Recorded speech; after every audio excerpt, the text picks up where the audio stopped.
Of the presentation is gamification for research and instruction. And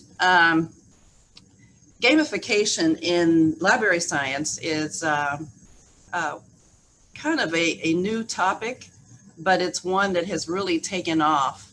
And it's taken off not only in library science, but in other fields. So I think this is good that we are talking about gamification.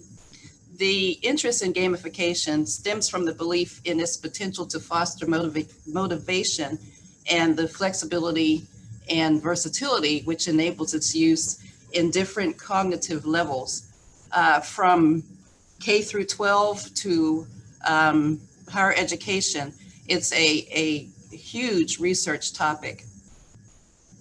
It is multidisciplinary and driven by a range of technological domains. So there are various technologies that are used for gaming, and I'll talk a little bit more about them later, but you may already know about some using the, what is called the XR technologies, which is virtual and augmented reality, artificial intelligence, the information, the Internet of Things is also an area that is being used in research for gamification. The word gamification refers to the application of typical elements of gameplay. So there's a fine line between quiz, test, and regular instruction and how it is used in gaming. But some of the applications of gaming, such as competition and scoring, rewards, those kind of make it a game. The main aim of gamification is to foster human motivation and performance in regard to a given activity. So for this presentation, I've divided it into 3 parts. The first part, I'm going to focus more as a type of lecture type on research. So I'm going to talk about the research related to gamification, and then how gamification can be used to support learning. I want to make sure everyone can see the screen. So if you can't, please put it in the chat.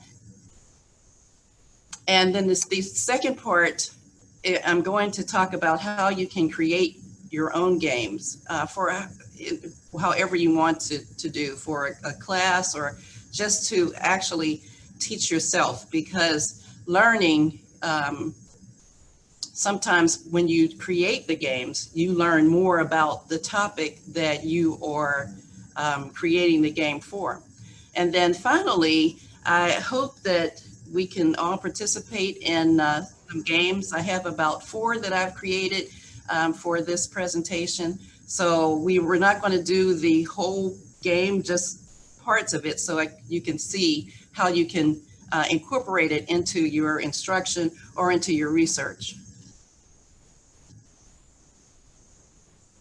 So starting off with the research, there are several main topics right now that are being discussed and are being looked at in concerning gamification.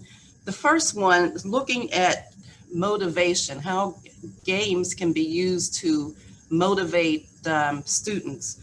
And the goal of educators is to produce motivated learners who are excited to learn, who enjoy the process of learning, and students who persist when they fail, that they are motivated to continue.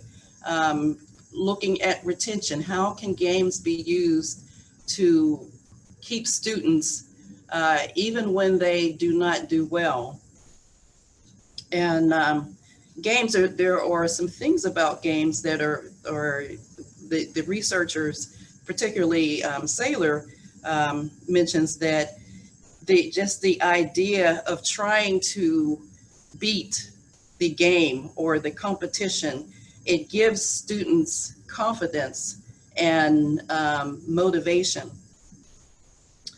Attention is a prerequisite for motivation, and games offer a variation in the instructional model.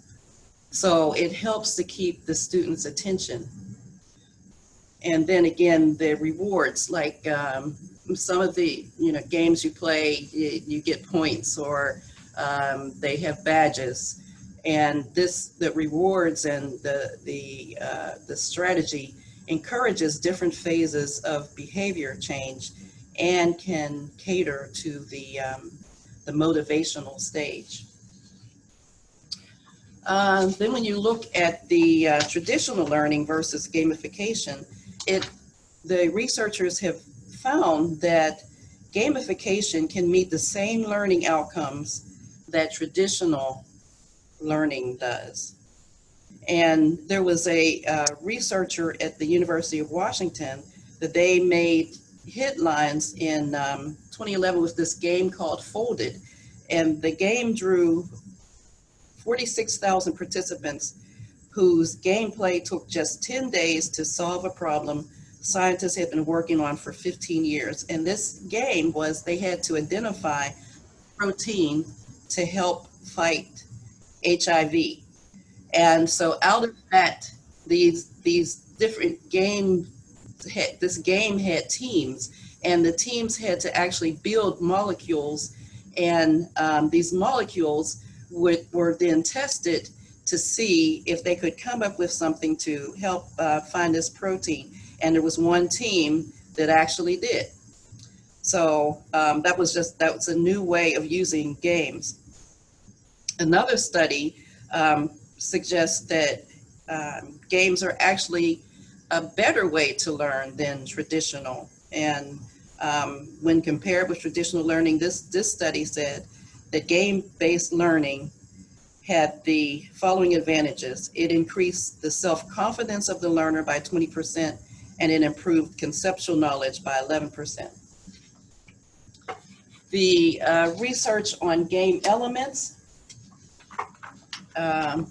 it's been shown that the elements in a game, their engaging and immersive learning experience can translate to higher completion rates. So students who actually took parts in gameplay had better percentages in completing their courses. Another study showed that the versatility of gamification enables you to use it in various levels of learning and different cognitive levels. So as I mentioned, from K through 12 through higher ed, there's different ways, different types of games, different ways you can use it to increase learning. Games assist in tasks that require repetition, practice, or memory, and reflect better recall and retention. And it's also another study showed that stimulates brain activity and can even relax us when stressed. And there was an article that just came out based on COVID-19, and it said that it encouraged students and the general population to play games during the time, because games had a better way of relaxing than even just sitting doing nothing. So then as far as research, one of the studies, and I list the researchers in the literature review that is included in this, neuroscientists are discovering more and more about the ways in which humans react to interactive design elements. They suggest that game elements can cause feel-good chemical reactions, alter human responses to stimuli, increase reaction times, and in certain situations can improve learning, participation, and motivation.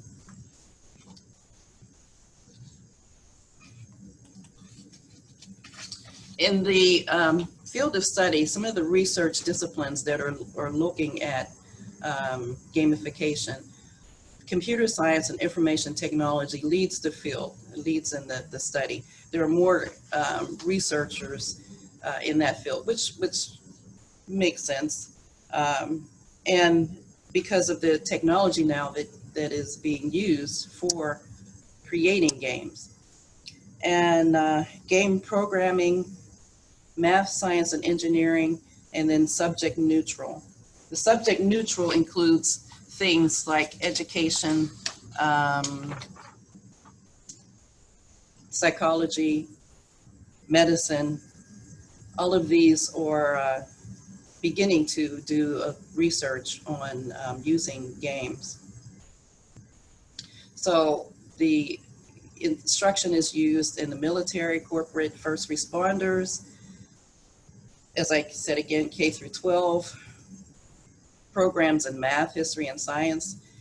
It's used in psychology to look at behavioral changes in motivation, anxiety, and stress, and also to look at topics that are sometimes difficult to discuss, like racism and diversity. And this is like really important right now with all of the things that are going on. And then game mechanics, where the concepts that are within the games. For instance, the freedom of choice, that you have an opportunity to pick what you think is the correct answer, and that's freedom of choice. Critical thinking, like where you have to take a problem and try and solve it, and you are required to use critical thinking to solve that problem. And the freedom to fail, that if you fail, it's not going to make it's not going to be a big problem. You're not losing a grade or whatever. You have a freedom to fail, and you can usually go back to the game and do it over.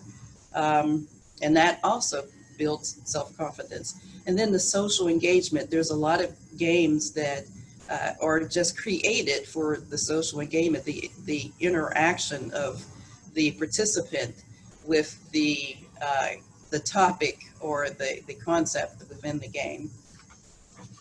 So these are some areas that are being researched.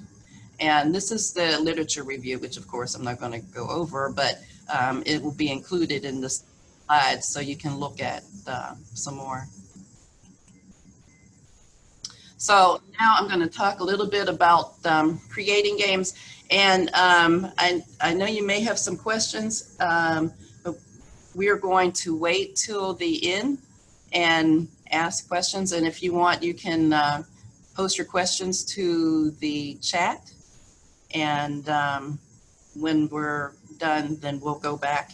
And I think we should have probably about 15 minutes or so to do questions. Okay, so creating games.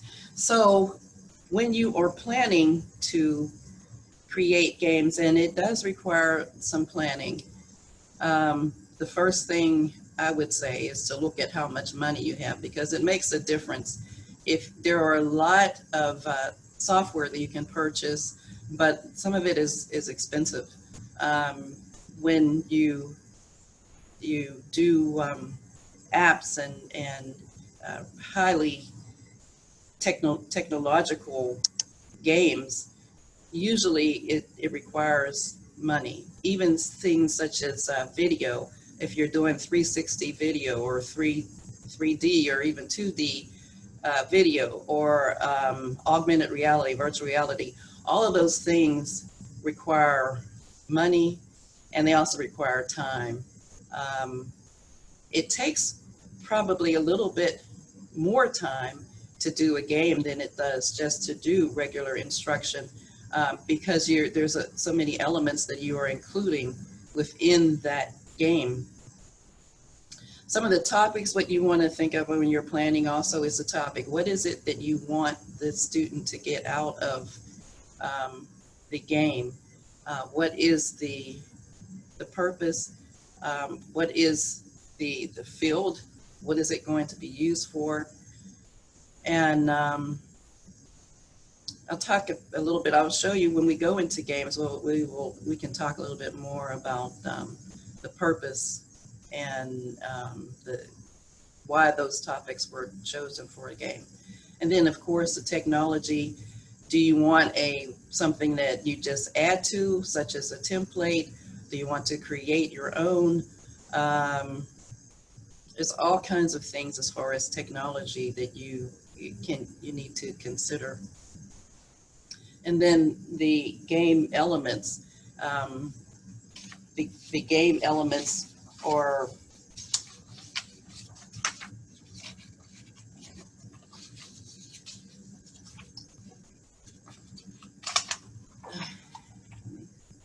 okay, so the game elements, or the competition, the rewards, the motivation, critical thinking, all of those things, how are you going to incorporate that into your game? So these are some, I have some links here. I'm not going to go into them right now, but they are included. Um, and these are some quick technology things that you can use to get started on games. Stack, Kahoot, I know a lot of people use them. Even Qualtrics, which we have. And as you can do a lot with Qualtrics, I use it for a very simple, I call it a game, but there's things you can do as far as like putting books in order. It has a function where you can create sorting. So you can actually, if you wanted to, have a group of books and have them put in order as if they were on a shelf. There are, you can add video, there's so many things that you can do. It just takes some time. That what makes a game, it has to have at least two of these things in order to be included two of these things included in order to be considered a game. As I said, there's a fine line between a quiz, regular instruction, and then what you call a game. Most games have a entertainment value, or some sort of play incorporated into the game. Most of them have a challenge or some kind of competition. Doesn't necessarily have to be a competition between another person. It could be just a competition, a challenge within the game. Most of them have a reward, some kind of reward. Some are points, you'd see points, you may have badges. More and more in social justice games, they are doing reward as a status reward, so that if you succeed in the game, you contribute to society. So you are, it's your status as a human being is improved or something. The game that we're going to play later on, it's a library game called Save the Bees. And the premise of the game is that the bees are dying and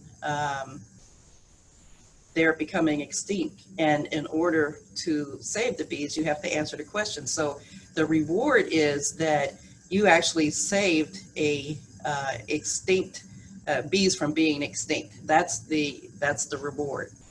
That's also the social engagement part of the game. And then the other things within the game elements is the motivation and the critical thinking. A lot of games have fantasy. If you see the ones that the video games, a lot of them have the fantasy worlds, and that's a part of entertainment. And it's also stems from creating something that sparks curiosity.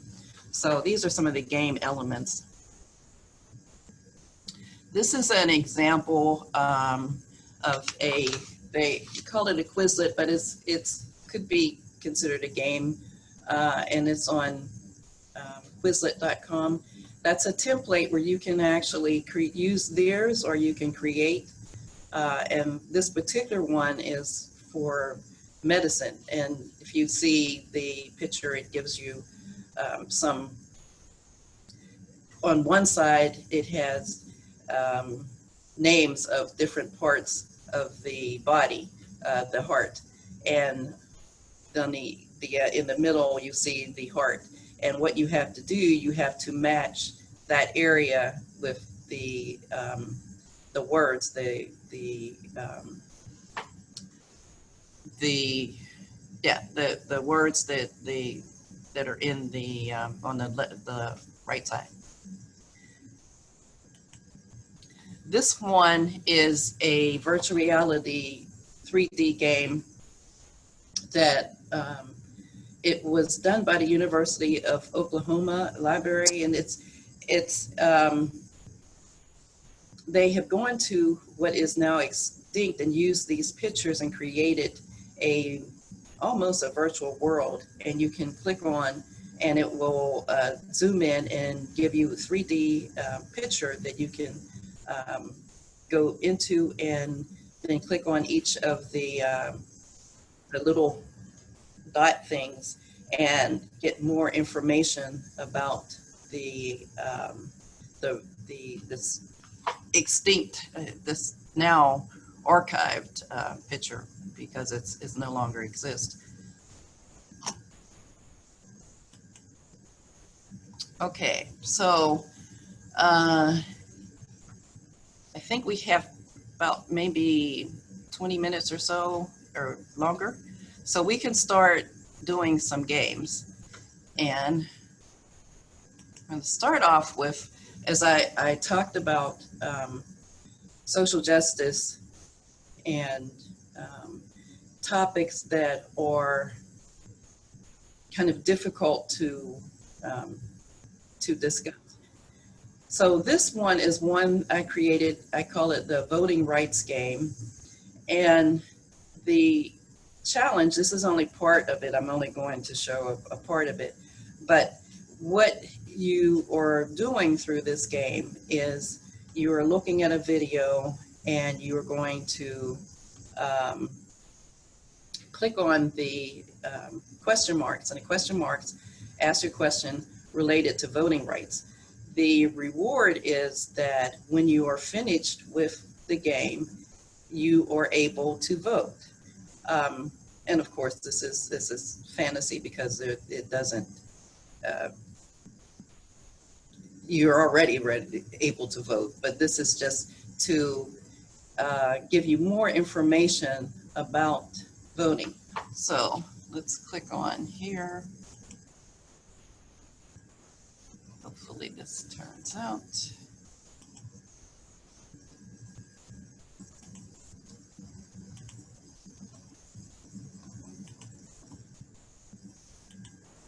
I have the sound turned off, but can you see the video? You may have to unshare and then share the screen again. Okay, let me go up here, stop sharing.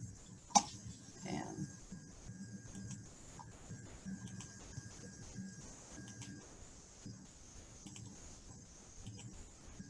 can you see it now? Yes. Okay, let me go back here. Okay, you see here. And so, the voting rights history game. When did the struggle for voting rights begin? Have voting rights always been restricted throughout U.S. history? Who is responsible for the Voting Rights Act getting passed? Through this video and the answer at the end of the game, you can learn some of the history of the struggle for voting rights that is all too often omitted from the textbooks. So that's the introduction to the game. Okay, now so you can see the question mark. This is the first question. Who was allowed to vote? Let me go back. Who was allowed to vote when the Constitution of the United States was first adopted? We're going to continue on. And you're watching this archived video on voting, protests for voting.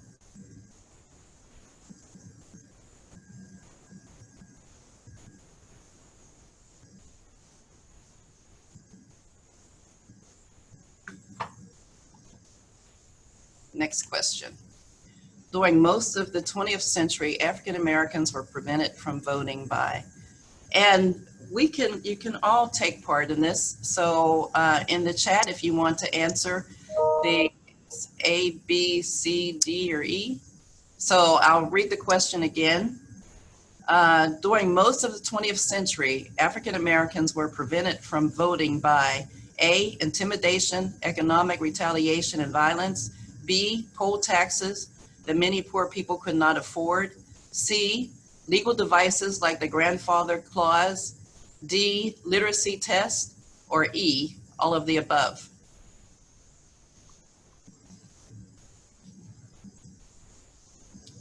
So I'll give everybody a minute to put stuff in the chat.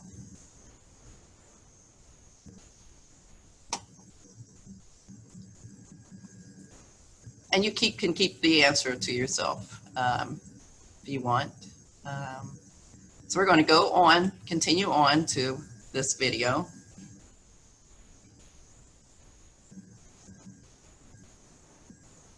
Well, we're continuing. What format did you use to create this particular video? This is, hold on, let me just stop. Okay, so this is I use Screencastify to I used a video, of course, as an archive video to just capture the parts that I wanted for the questions. Mm-hmm. Then I used there is a voting rights quiz, and I used some of the questions, and I have it listed there where I got the questions from. And then I used the Think link to add the video to that, and then to make the questions, to put it to embed the questions into the game. Okay, thank you.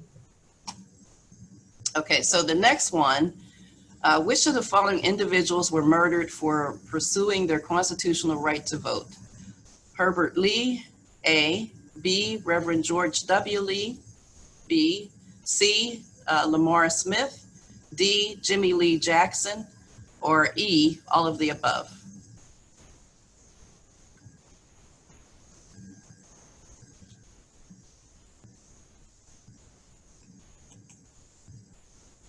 Okay, and we're going to go further.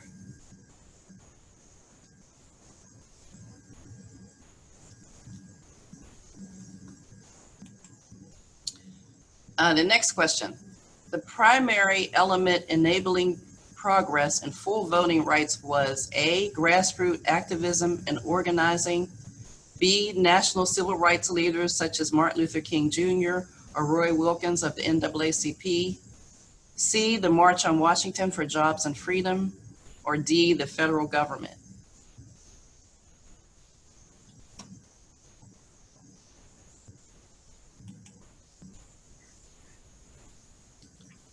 Elizabeth, we have a question that you might want to answer while we're doing this video. Does the video cover the material asked in the quiz?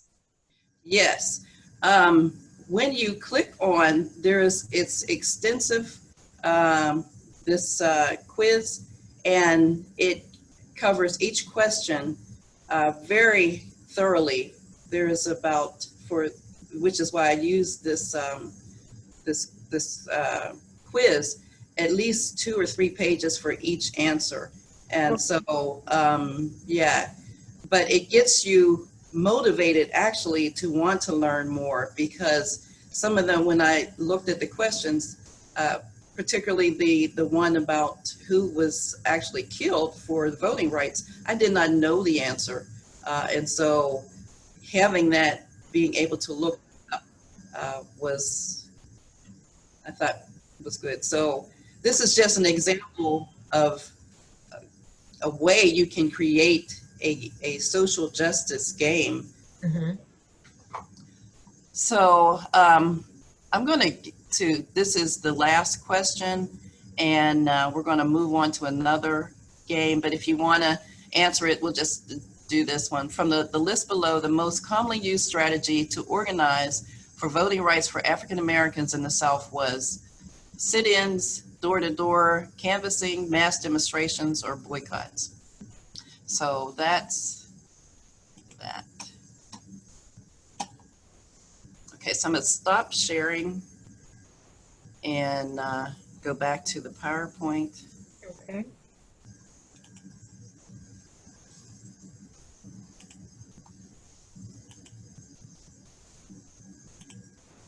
Okay. So we're going to go to another one, another game. Can you see this one? Yes, we can. Okay. So this is a research statistics game, and I call it Library Casino because a lot of people like casinos, and I can say I have been to a few myself. But I wanted to do something a little bit different and to tackle a topic that was a little difficult. So that is what Library Casino, this is the introduction to the game. Library Casino is not what it sounds like. No, you don't learn how to count cards or you don't win money. What you learn are research statistics, terms, and formulas. The card and roulette wheel may aid in your memorization and add a little fun to what can be a difficult subject. So we're going to start. So now this is one of the questions. Mean, median, and mode are three kinds of averages. What is the mean of your card stack? And you see the formula there. So I'll give people a minute to figure that out. And as you can see, this, if you have taken statistics, you get a lot of formulas, and they can be, just looking at the formula can be kind of intimidating. Mm-hmm. But when you put it in a game, it takes that kind of anxiety out of the intimidation and makes it a lot easier. So do I have any that want to venture into to say what the answer is? Someone says 7. Some brave soul says 7. Okay, let's see. It says find your answer on a roulette wheel.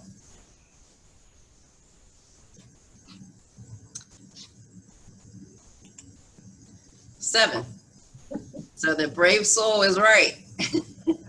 So you see the formula, and you see, if you did not know the answer, the chances that you will remember the answer or remember how it is done are much greater than if you just saw it written out as a problem. So that is a way that games can help. It is working very well with our undergraduate research students. Yeah, I think so. I think it would. Even graduate students. Even graduate students. We have statistics is really a difficult topic, and I actually had to use it myself. Dr. Herman doesn't know, but Dr. Herman was my statistics professor, and he's very good, but I had to go home and make my own games so that I could remember more. So yeah, it works. Okay, so here's another research question, statistic question, probability. So probability is what are the chances that something would happen, and it's in numerical terms.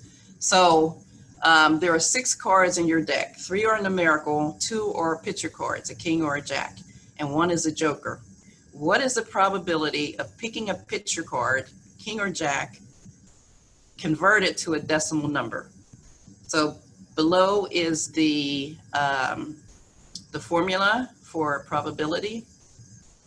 And so we'll give people a minute to come up with the answer. And someone says, several people are saying 0.33, 0.33. So find your answer on to the previous question on the roulette wheel. Okay, someone says 0.66. Let's see what the wheel says. So we had some correct people. 0.33. Great.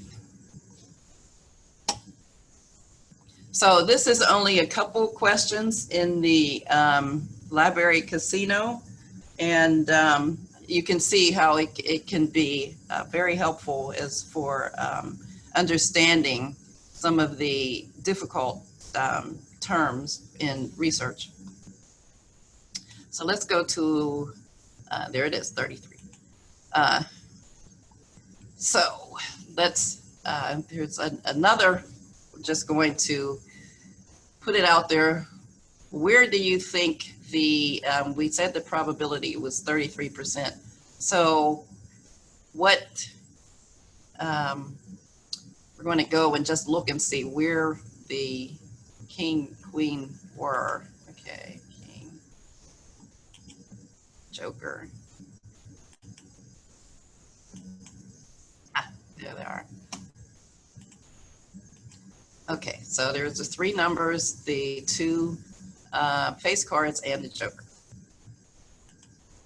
Okay, so now this next one is called Save the Bees.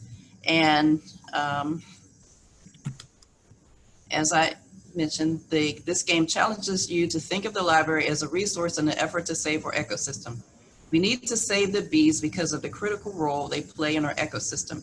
Your mission is to think critically to find resources to prevent the death of each bee while learning information literacy and research and writing concepts. So your instructions, you start off with 10 bees that you have to protect. You're given an assignment related to protecting the endangered bees. And some of the assignments are to look at a article and find out if say whether or not the article is peer reviewed, whether or not the article is correct. Where can you find the article? And some of the other questions in the game are a little bit different. So I only included 2 of the questions in the game. At the conclusion of your assignment, if you have made the right selection, you have saved all the bees. If you have not, your bees will be lost. Your assignments are designed to provide a better understanding of the research and writing process and will assist in your memorization of key concepts. So this is when I talked about game elements and when you talked about the reward. This is the social engagement and the status reward. There's no points, there's no monetary, but the fact that you can actually, within the game, save the bees is the reward in itself. So the first assignment, wasps and bees look similar. Select which insect is the bee. So I'll give people a minute to say which is the wasp or the bee.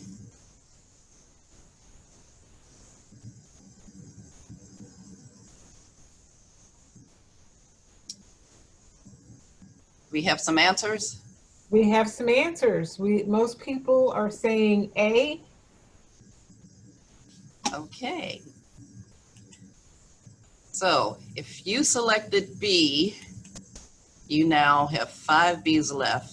Your selection was incorrect and you lost 1 bee. So if you selected A, you were correct. So you would have 6 bees. And this is the explanation. Yellow jackets, which is the bee, which is a wasp, are brighter, shinier yellow. They are hairless and have the famously distinctive thin waist-like waist. Honeybees are fatter, less brightly colored, and look kind of fuzzy. The next question. If a bee and a wasp are in a fight, which would most likely win? And so you have A for bee or B for wasp. So give a minute for answer. What's the consensus? The consensus is that the wasp would win. If you selected B, you now have 4 bees because your selection was incorrect. But if you selected B, the wasp, then you would have 5 Bs. And this is actually a video. Most likely the wasp would win because they are predatory and hunt and kill other insects as food. Also, bees die after they sting, and wasps are immune to bee sting. So that is using critical thinking to come up with the answer for the question whether or not a wasp or bee would win. And it would probably also aid in memory. Now this would be a good probably for a biology class or a something regarding the environment class. I'm not going to show the video of the wasp beating the bee. It's there. So wait. Okay. Yeah. So this is I added a little more entertaining game, and this is the what I've showed you so far are PowerPoint games. This is a PowerPoint game as well. So when you hear people say there's nothing you can do with PowerPoint, there's a lot you can do with PowerPoint. All of these are done using just PowerPoint. And so I'm sure you're familiar with Family Feud. So this is called my version of Friendly Feud library style.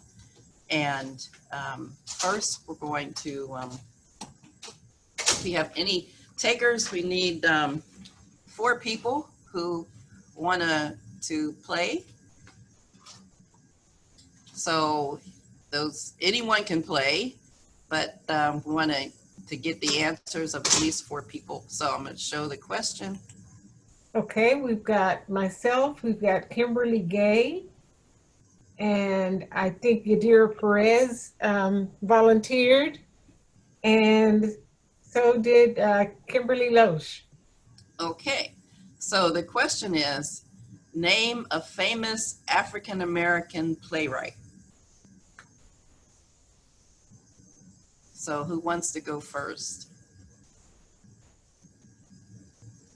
Do we tell you or do we just put it in the chat box?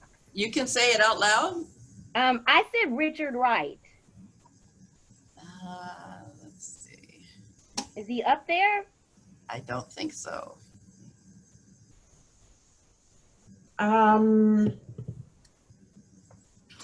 August. No. Oh, August Wilson. August Wilson. Wilson. Who's next? Yadira. Oh, Victoria's playing. Victoria's playing.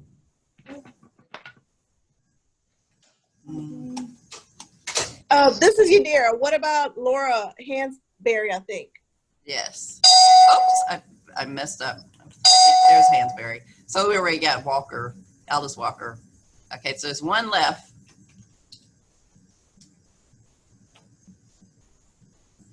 A very, very famous tall African-American. Langston Hughes. Yeah. Great, great. Yay. Okay, so our next question. This is the fast money round, so I need 1 person. And I'm going to ask some questions, and these are, I think, more related to Prairie View. Okay, so put 1 minute on the clock. Kimberly. Okay, go ahead. The first question, name a famous librarian. Or any librarian.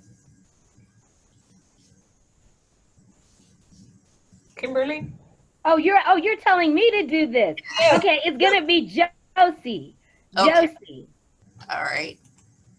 Name a sports program at PVAMU. Football.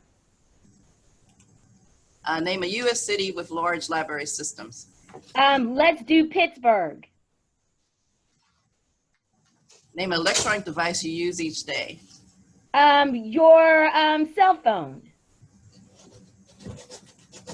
Name a famous book character. Famous book character. Let's do Harry Potter. Yep. Okay, good.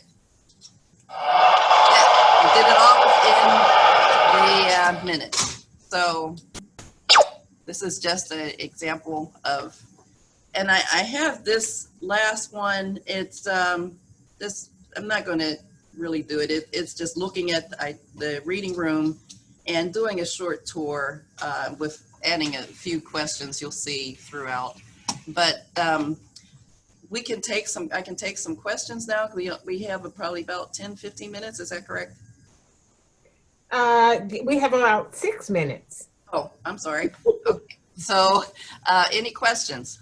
Well, Jean, I have a comment, and I just want to say thank you for this, because I know that classes that I have taught, the kids like to do that Kahoot.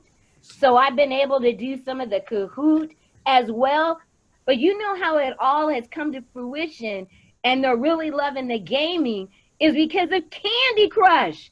Candy Crush and all of those cell phone games. Do you know last year, Candy Crush made $1.5 billion on people buying extra games and buying extra, buying extra prizes that they can keep winning those games. And that averaged it out to people spend $4.2 million a day doing Candy Crush. So with that in mind, yes, students are more likely to remember and love to do games than to love to sit and read a whole bunch of literature all while you're doing a session. So thank you for this. This was very informative. Thank you.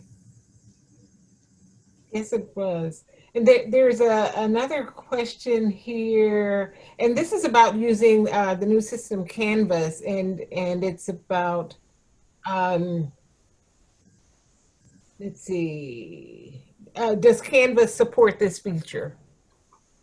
Using getting games.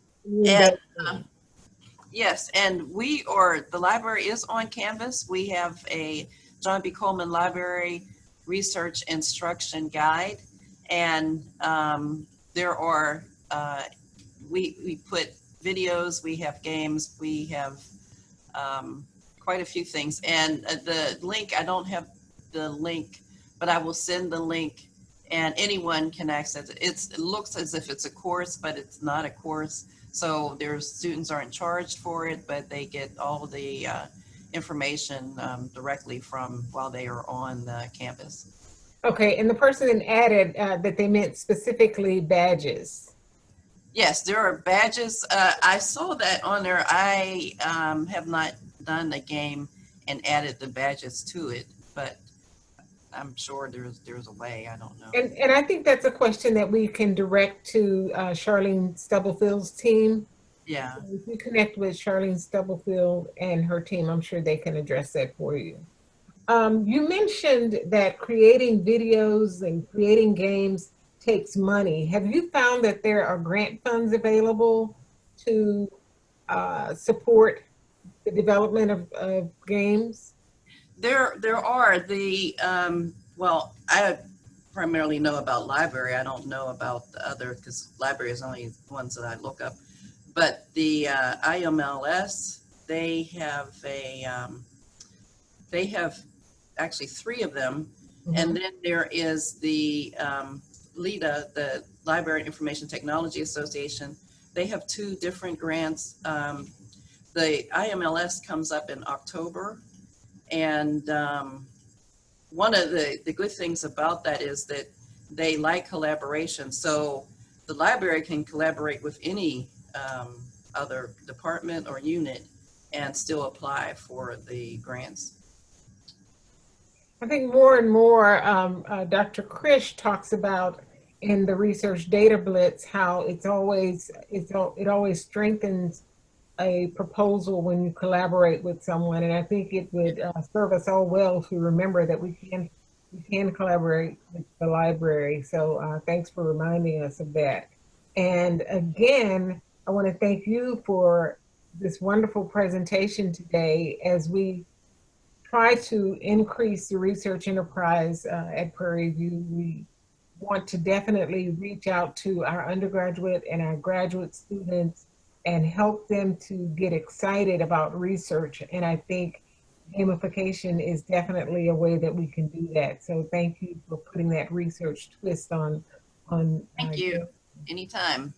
And also, I want to commend you for the games that you have created. I mean, that's just absolutely amazing that you're able to do that. When things get normal again, we're going to have to get you in for a session so that you can maybe teach more about gaming, so how to develop a game. So thank you so much. I want to invite everyone to complete the brief survey that is in the chat. Please complete that brief survey. We always want to make sure that we are improving and providing workshops and training sessions that are of benefit to you. So please complete the brief brief survey that is in the chat box. There's a question here. Someone wants to include digital science in education. An education professor wants to include digital science in education. I think that's a great idea. Please complete the survey, and after it is edited, this video will be available on our YouTube channel, which is PVAMU Research. Please join us next week for another exciting session. And thank you, Mrs. Brumfield, for your time. And thank you, everyone, for joining us. Have a great day. You too.